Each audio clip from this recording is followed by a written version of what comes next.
So you get your grid, and the CPNE goes over the grid with you, and then you get your report, and I would write the report on that sheet that they provide to you, which says data collection. You can write whatever you want to on here. It's just data collection. So I'd write my notes for the report on that sheet, and then the CPNE leaves the room so that you can write your grid.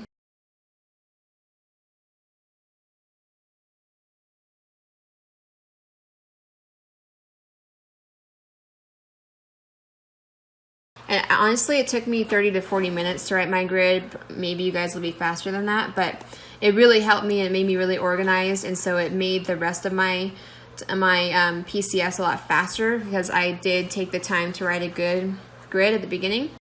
All right, so this is going over the grid that I made for myself. So I did when I got my paper, well, you can use the very last page on your booklet when you're at the CPNE, and I would fold it into thirds. So that makes these 3 columns. I'd fold it into thirds, and then I'd fold it in half and in half again. So that would give me these 12 boxes. So it wouldn't look like this where it's, lines drawn inside the paper. It would look like I take the last page, and it's connected to something, it's connected to the rest of the booklet, but you can still do this. So I would go a third and a third, so the long way, folding it a third and the long way. And then, well, because it's part of a booklet, like when I was practicing, I would fold it this way and this way again to make 12, but because it was in the real CPNE, it was part of a booklet, so I couldn't fold it that way.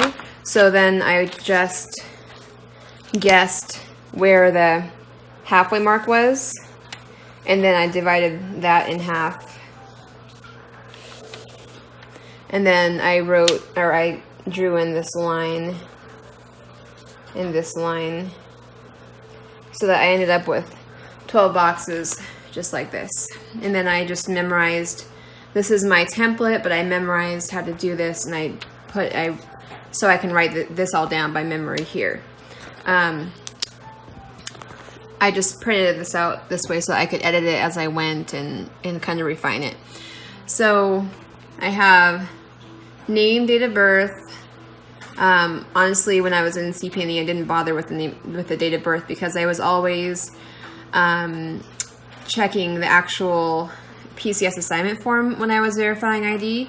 So I just ended up putting their name just so that I could refer to them by name and not forget their name if I was looking at the grid. So I didn't do the date of birth. So I write their name, let's just say Susie, because that was my dummy patient.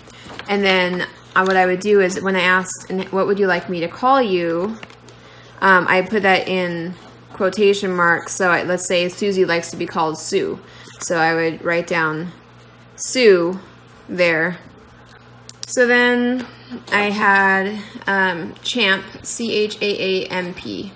So their comfort level, their history, so what things in their history that were important, allergies, if they had alarms, if they use mobility devices, and then what their pain level is.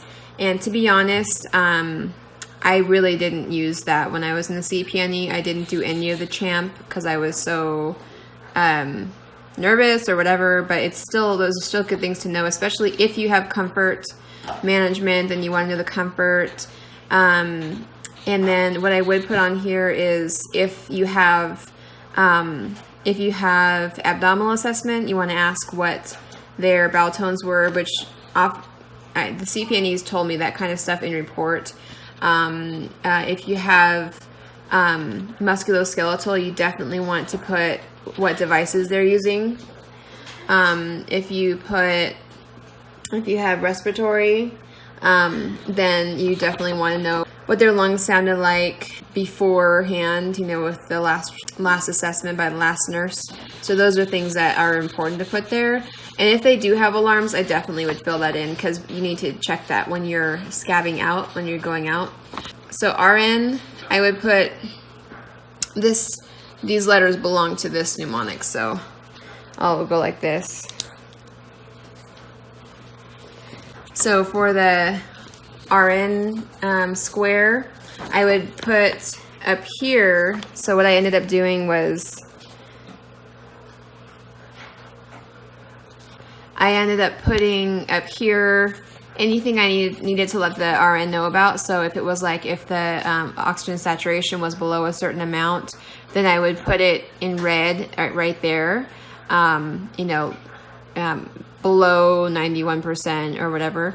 And then the second half of this box was always for supplies. And so I would put as I was writing down my mnemonics, I would like go through the mnemonics, say that it was, say it was comfort and I wanted to give a massage as part of an intervention. Then I would put like lotion up here in the supplies box. So that way when I went to the supplies room, I could, and I did do this in CPNE and they were pretty impressed, is I would say, okay, so I need lotion, I need a receptacle, I need a disposable cup for mouth hygiene.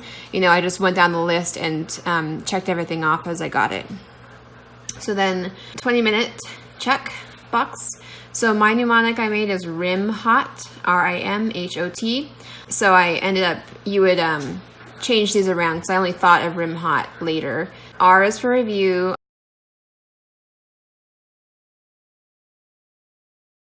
I is for IVs, so the IV is what is the solution and at what rate. And then M is moisture or mucous membranes. And then H is hydration, so that is my cue to talk to them about eyes and nose, so everything that goes in and out, and emptying their water and getting them new water, and talking about the urinal or the nun's hat, so that's hydration, my cue. And then O is oxygen, so if they're using oxygen, what percent or what liter, so like 2 liters by, is it by condenser, is it by wall unit, you know, what's the delivery system. And then T is tube, so did I check all the tubes for kinking and integrity and patency. So that's there. And then what I also did was, while I was in the mode of the 20-minute check, I also did this with all of my PCSs. I had in and out, so that's what's going in them and what's coming out of them. So is there, if it's IV fluid, it's going in. If it's a Foley catheter, it's going out. And honestly, I put down oxygen too going in, even though it's not fluid.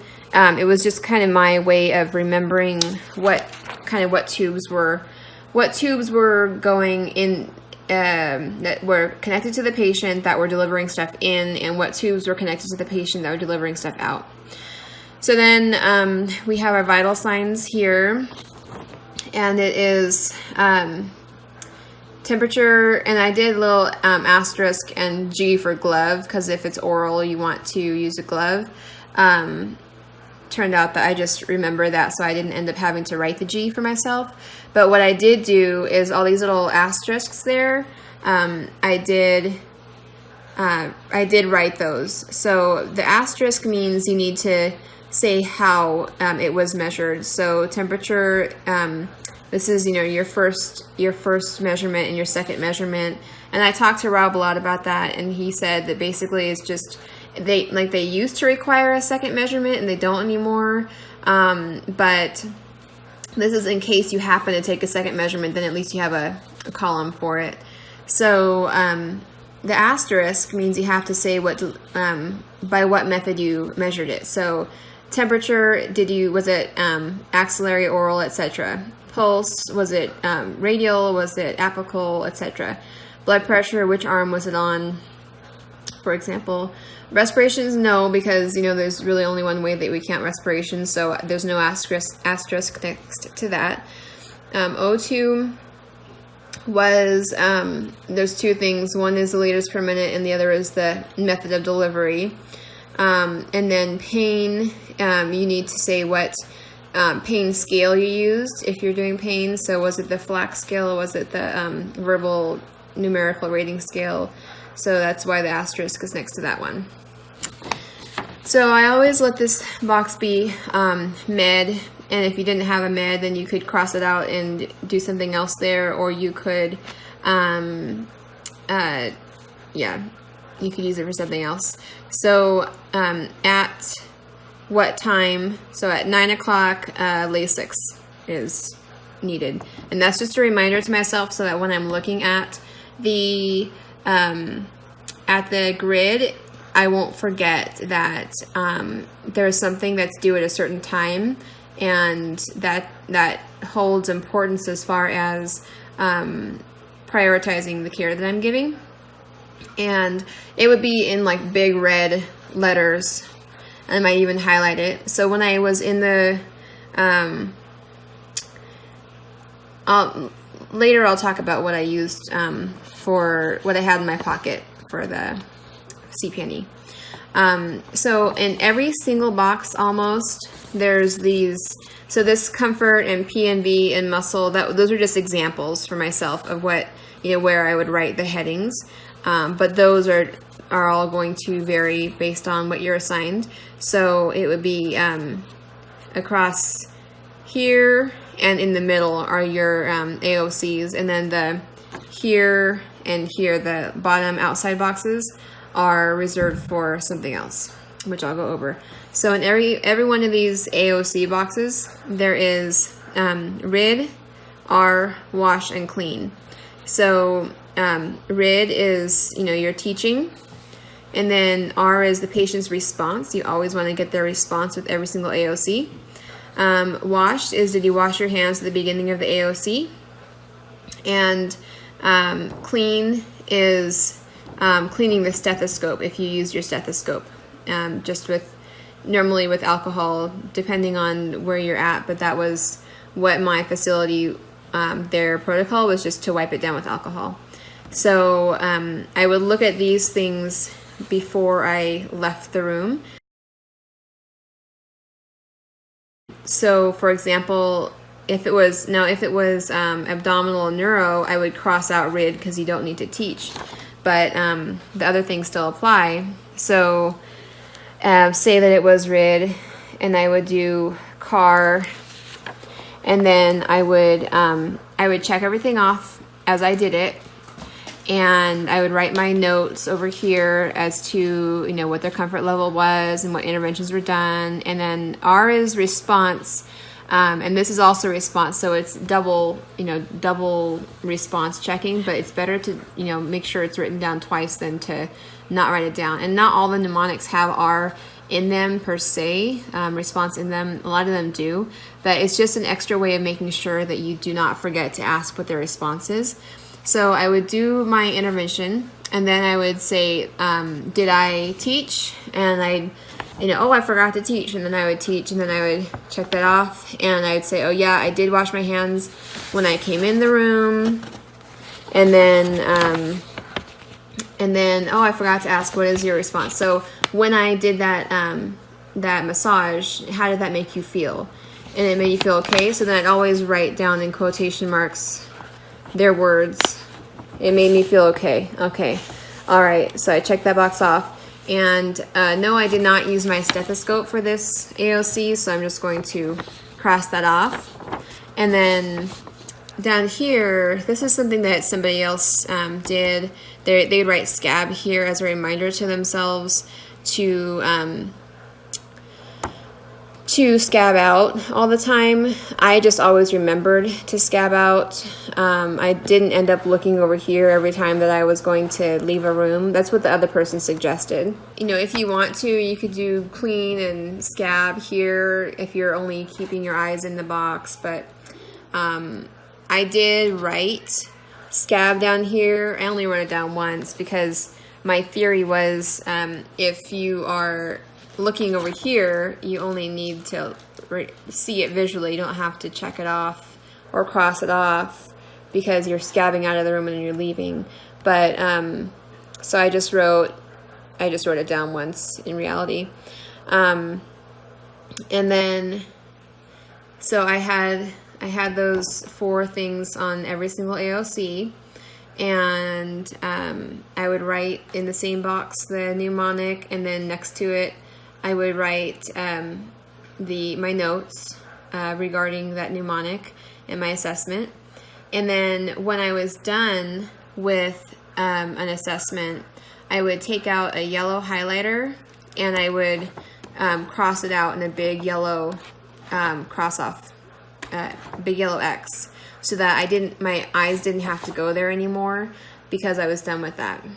And that was when I was sure that I was done with everything. And if I wasn't done with one little thing on it, so say I was doing oxygen and I wanted to, I also had muscle, so I had muscle and oxygen assigned in this example. And so the oxygen, you want to measure their oxygen before, during, and after an activity. Well, you're assigned to get them up out of bed and walk them to the nursing station anyway. So you would be combining those 2 things. So I would say I was done with everything else to do with oxygen, but I wasn't done with the O2 element of it. And so I would highlight in yellow just the O2 part of the mnemonic, and then I would draw a red line up to muscle, and then I would write into the muscle activity, that A part of the mnemonic, I would write in O2 before, during, and after, right there in red, so that I knew. And then once that was done, then I could cross this whole box off in yellow, because I was done then with all the elements of the oxygen.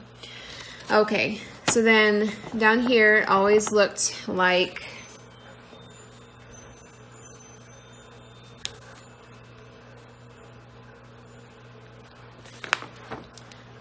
this. So I would write out all these things, all the stuff that I just went over, all my mnemonics, and then I would write my care plan, and I'll talk to you more about this in a minute. And then as soon as I had my assessments written in, I would write them in assessment 1, assessment 2. And then as soon as I had my interventions written in, I would write intervention 1, intervention 2. And then I would write, once I have my expected outcome written out, then I would write my expected outcome right here. So I would have, when I did my assessment, or let me say that better, when I did my plan of care, and you have your 2 assessments up here, I would write those assessments. So what the nursing assessment was in report, I'd write that here. So lungs, crackles, bilateral lower lobes, and O2 91% on 3 liters or whatever. And so then when I went into the room, and when it was appropriate time to talk about it, like maybe in the respiratory or oxygen assessment or management AOCs, I would say, so in report, I got that you have crackles in your lungs, so we're going to listen for that. And what I would do is anything that applied over here, so anything that was an assessment that I needed to check on so that I could fill out this part over here with what I heard to correspond with what I got in report. I would write that in red or a different color on the AOC. So if it was the crackles and the oxygen, then I would write in the respiratory assessment, say that it was my respiratory AOC was written out here. I would do a box and I'd say crackles question mark, and another box and I'd say O2. Now the O2 is already part of it, but that helps me remember that I'm going to be comparing that with what I got in report, and I can fill it in here So I'd write no crackles heard here, and I'd write O2 93%, and then I would be able to fill that in here. No crackles heard and 93%, but you know, saying it more fully than that. And then over here, interventions. So what my interventions were, so let's say cough and deep breathe. So I'd write it up here. My intervention was cough, so I'd write cough and deep breathe. And then in my respiratory, I would also do the red box and say cough, red box, deep breathe. And then that way, after I did the cough and deep breathe, then over here I'd put what the result was, because you want to know if your interventions worked. So you would say cough, sputum produced, and deep breathe, oxygen level increased to 97%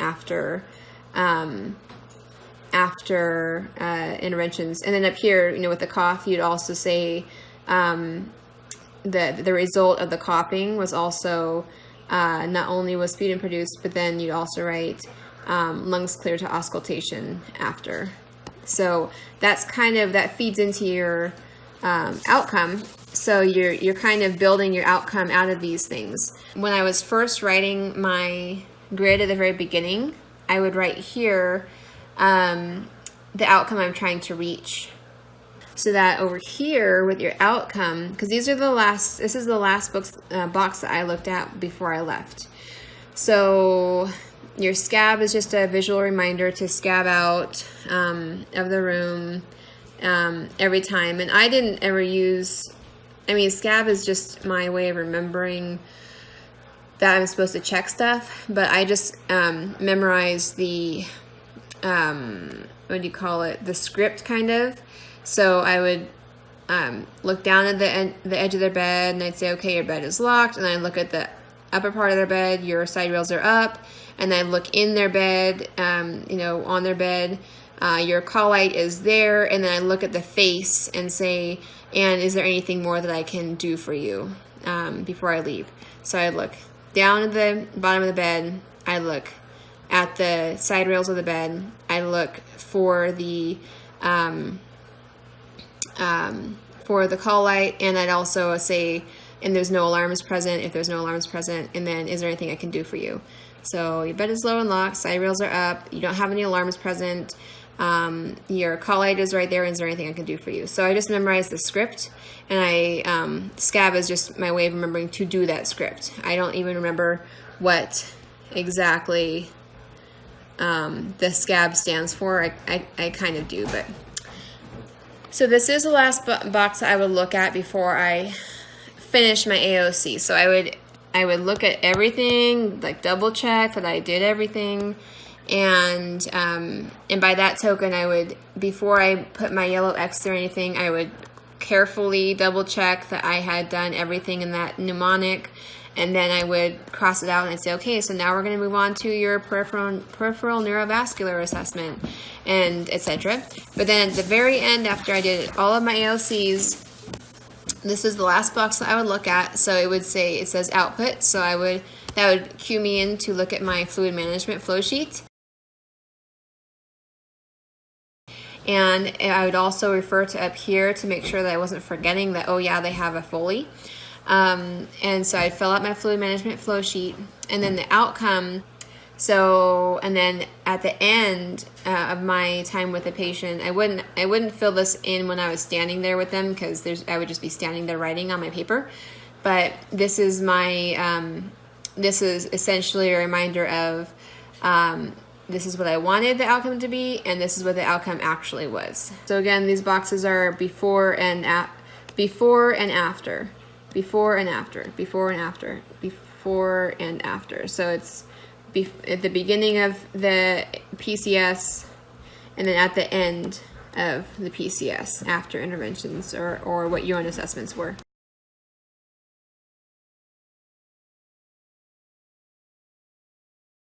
And so then I'd go into the patient's room after you present your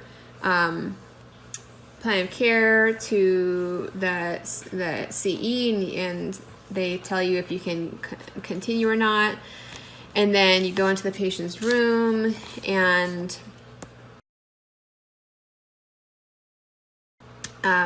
some of the AOCs or some of the PCSs, I actually took the time to say, okay, so one of the things that we noticed was that you are your oxygen can get a little bit low, and that you have some sounds in your lungs that we don't like. So we're going to be doing some interventions today, the respiratory AOC. We're going to be doing some interventions today, and our hope is that by the end of my time with you, that you're going to have clear lung sounds. And so, does that plan sound okay to you? So sometimes I would take the time when I was talking about like why I was there and what we were going to do today, I would actually mention what my plan of care was with them. I didn't do that with all of them though. But I did when it came to the point of actually doing the respiratory AOC, then at that point I would mention like, okay, so we're hoping that after you cough that you can have clear lung sounds, So that is my grid. That's how I did my grid, and hopefully it will help you. This was I got a few ideas from other people on YouTube, but this is almost entirely just stuff that I thought up. So it's free for you guys to use. It's free for Rob to use, and it really, really helped me, kept me organized, and it was a great tool. And like Rob said, I did look at every single thing before I felt like I was able to move on. So I might do a cluster of things in the mnemonic. So for PNV, I might check, for the temperature and the color, and the for edema and the cap refill. But then I would refer back to my mnemonic and check off, okay, I did temp, I did color, I did edema, I did cap refill. Oh, I forgot sensation. And so then I would go and do the sensation. So I didn't have to stop after every single thing that I did and check everything off one by one.